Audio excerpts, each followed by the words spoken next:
اپنے ایمان پر مضبوط ہوتا ہے۔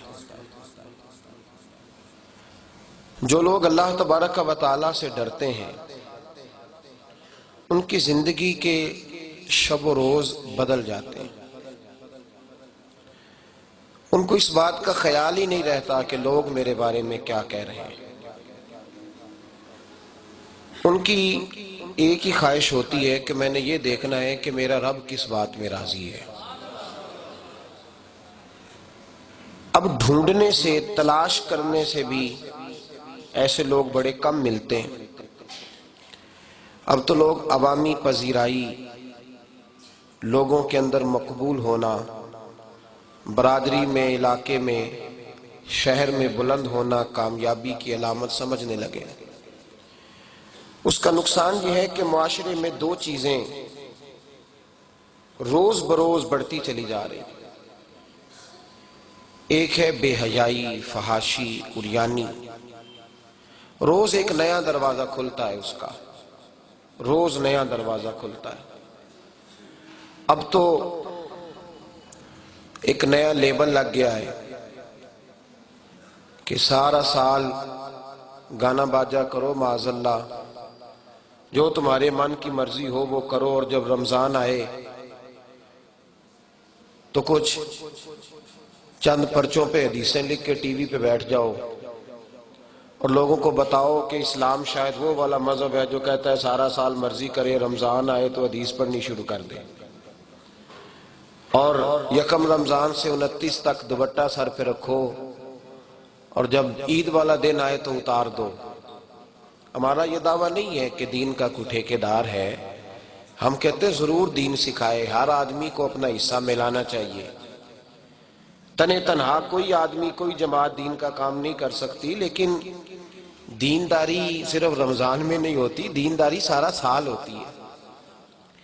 اب لوگوں نے دین کو جزوی طور پہ لینا شروع کر لیا ہے، کلی طور پہ لوگ دین کو نہیں اپناتے۔ شادی کے پروگرام منگنی سے لے کر بارات کے بیٹھنے تک سارے کام غیر شرعی ہوتے ہیں۔ مرد عورت کا اختلاط ہوتا ہے۔ سب سے بری رسم وہ ہے کہ جب جوان لڑکیاں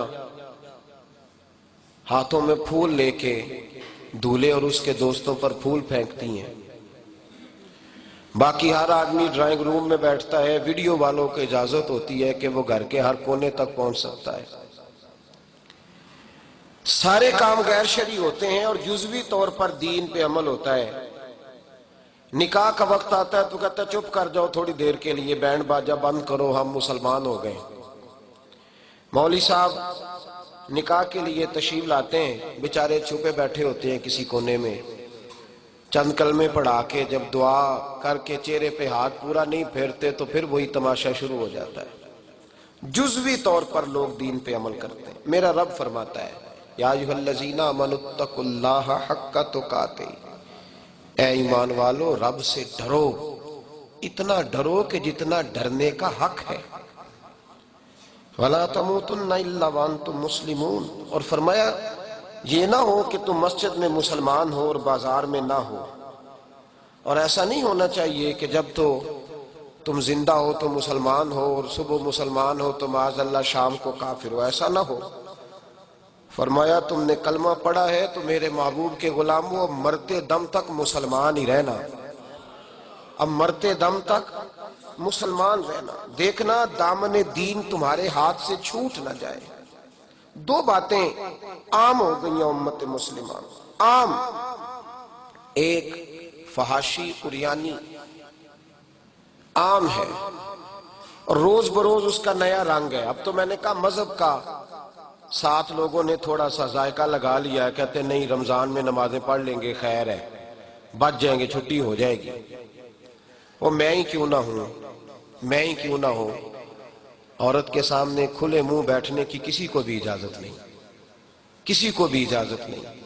کسی نے حضرت سیدنا جنید بغدادی سے کہا تھا کہ اگر مرد عورت نیک ہوں تو پھر تو درس و تدریس ہو سکتی ہے نا، پھر تو پڑھا سکتے ہیں نا ایک دوسرے، نیک ہو، پرہیزگار ہو۔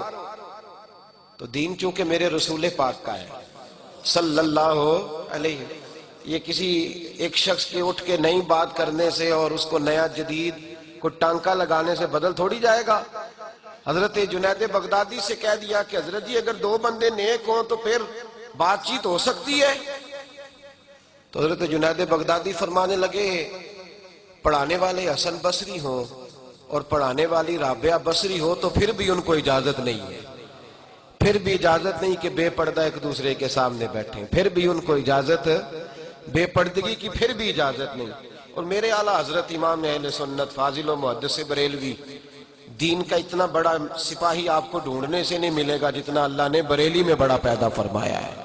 اور ہر محاذ پر کسی نے کہا حضرت جی بے پردہ بی بی مزار پہ جا سکتی ہے، اجازت ہے؟ تو قلم ہے بریلی کے بادشاہ کا، اور رضا کے نیزے کی مار ہے کہ عدو کے سینے میں غار ہے۔ کیا فرماتے ہیں اعلیٰ حضرت؟ آپ فرماتے ہیں کیا پوچھا تم نے، بے پردہ عورت مزار پہ پیر کے پاس جا سکتی ہے؟ میں یہ نہ پوچھو، احمد رضا سے یہ پوچھو کہ جائے گی تو لانتے کتنی برسیں گی، یہ والا سوال پوچھو۔ عام ہے بے پردگی، عام، کھلے عام۔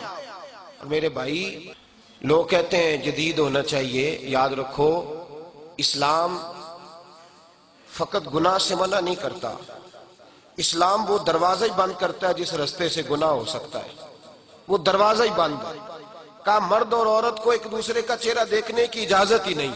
میرے رسول کریم صلی اللہ علیہ وسلم نے فرمایا زنا صرف مرد اور عورت کی خلوت صحیحہ کا نام تھوڑی ہے، فرمایا جس نے اپنی آنکھ کو گندا کیا وہ آنکھ کا زانی ہے، اور جس شخص نے اپنے کان سے بری بات سنی وہ کان کا بدکار ہے، اور محبوب فرماتے ہیں جس نے اپنے آنکھوں سے بری چیز کو دیکھا وہ آنکھ کا، اور جس نے بول کر لذت کا یہ سامان فراہم کیا وہ زبان کا زانی ہے، اسے بھی قیامت کے دن اسی طرح پوچھا جائے گا جس طرح زانی کو پوچھا جائے گا۔ میرے بھائی امت مسلمہ کا وقار، میرے رسول کریم علیہ السلام کے غلاموں کے دلوں میں شرم و حیا بھر دیا گیا۔ علامہ واقدی کہتے ہیں حضرت سعد بن ابی وقاص نے مدائن فتح کیا۔ مدائن کا ایک شہر تھا، اس کی بڑی بڑی اونچی بلڈنگیں تھیں، جو آدمی بھی جاتا تھا وہ سب سے پہلے جس شہر کی کوئی چیز معروف ہوتی ہے لوگ اس کو دیکھتے ہیں، اونچی اونچی بلڈنگیں تھیں، سب سے زیادہ اس شہر کے لوگوں نے اونچے مکانات اور زیادہ تعمیرات کر رکھی تھی۔ حضرت سعد بن ابی وقاص لشکر لے کے گزرے تو لشکر میں بوڑھے لوگ نہیں ہوتے، جوان لوگ ہوتے، توانا لوگ ہوتے، اور بڑے جیدار سپاہی تھے، 10,000 صحابہ کی جماعت تھی۔ حضرت سعد بن ابی وقاص امیر لشکر تھے۔ اب عیسائیوں نے ایک چال چلی، انہوں نے کہا مسلمان جب بازار سے گزریں گے لڑائی تو ہم ان کے ساتھ لڑ نہیں سکے، ہم وہ والا طریقہ اختیار کرتے ہیں کہ مسلمان قابو میں آ جائیں گے، ہم عورت کو بطور تیر کے استعمال کرتے ہیں، ہم اس کو بطور جال کے پھینکتے ہیں۔ کیا کیا؟ عورتوں کے ہاتھوں میں پھول دیے، پلیٹیں پکڑائیں، بلڈنگوں کی چھتوں پہ کھڑا کر دیا، فرمایا تم ان پر پھول پھینکنا، اگر 2-4 سپاہی بھی ہم اپنے قابو میں کرنے میں کامیاب ہو گئے تو دراڑ تو پڑ گئی نا، تم ان پر پھول پھینکنا۔ یہ دیکھیں رسم چلی کہاں سے، ہم نے اپنا لی ہے، چلی کہاں سے اور ہم نے اس کو اخذ کر لیا، رواج بن گیا۔ حضرت سعد بن ابی وقاص رضی اللہ تعالیٰ عنہ جب اس بازار سے گزرے تو آگے آگے امیر لشکر کا گھوڑا تھا، پیچھے 10,000 صحابہ گھوڑوں پہ بیٹھے ہیں۔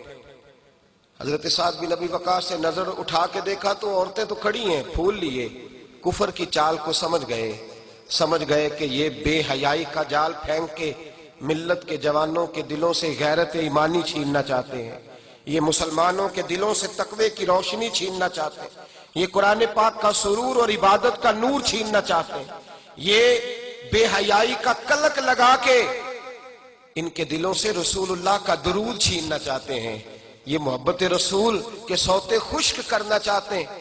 جب دیکھا تو فوری طور پہ گھوڑے پہ چڑھے اور جناب سعد نے قرآن پڑھنا شروع کر دیا۔ وَقُلْ لِلْمُؤْمِنِينَ يَغُضُّوا مِنْ أَبْصَارِهِمْ، کہا مومنو تمہارے رب نے تمہارے نبی کی زبان سے تمہیں حکم دیا ہے کہ تم نے نظریں نیچی رکھنی ہے۔ جب حضرت سعد بن ابی وقاص نے آیت پڑھی تو صحابہ کہتے ہیں ہمیں یوں لگا کہ جیسے ابھی آیت نازل ہو رہی ہے اور سیدھی دلوں سے ٹکرا رہی ہے۔ 10,000 کا لشکر گزر گیا، عورتیں پھول پھینکتی رہیں، لیکن کسی ایک صحابی نے بھی نظر اٹھا کے نہیں دیکھا. جب لشکر گزرا تو ان بیبیوں نے پلیٹیں پھینکی اور کہنے لگی عیسائیوں تم کتنے نالائق اور کس قدر بڑے تم بد تہذیب ہو کہ اپنی عورتیں استعمال کرتے ہو لوگوں کو قابو کرنے کے لیے. کس قدر تم زیادہ غیرت سے گرے ہوئے ہو.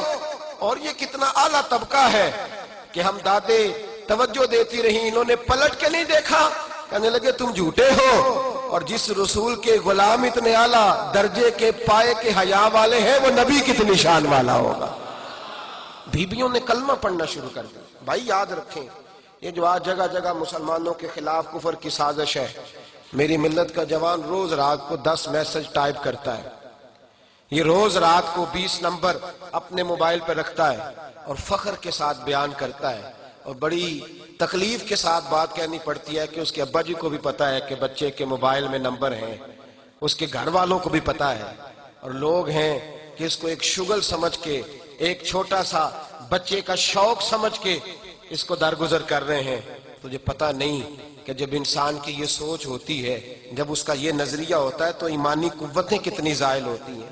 جب نوجوان کی نظر کے اندر عیب پیدا ہوتا ہے تو پھر اس سے نماز کی لذت جاتی رہتی ہے, قرآن پاک کا ذائقہ جاتا رہتا ہے, درود پاک کا ذائقہ جاتا رہتا ہے. اٹھائیے مسند امام احمد بن حنبل, میرے رسول کریم صلی اللہ علیہ وسلم کی بارگاہ میں صحابی نے آ کے عرض کی, یا رسول اللہ میں بڑی اچھے طریقے سے وضو کرتا ہوں, ٹائم نکال کے مسجد آتا ہوں, حضور میں پابندی سے پڑھنے کی کوشش کرتا ہوں, لیکن اے معصوم آمنہ یا رسول اللہ میرا نماز میں دل نہیں لگتا, حضور میری طبیعت نہیں جمتی, میرا دوڑ جانے کو دل کرتا ہے, کوئی نسخہ بتلائیے.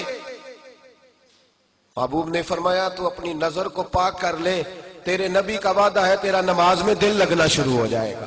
اپنی نظر میں پاکیزگی پیدا کر. محمد بن قاسم آئے, اگر یہ بات آپ کی سمجھ میں آ گئی تو حد ہو گئی. محمد بن قاسم جب یہاں آئے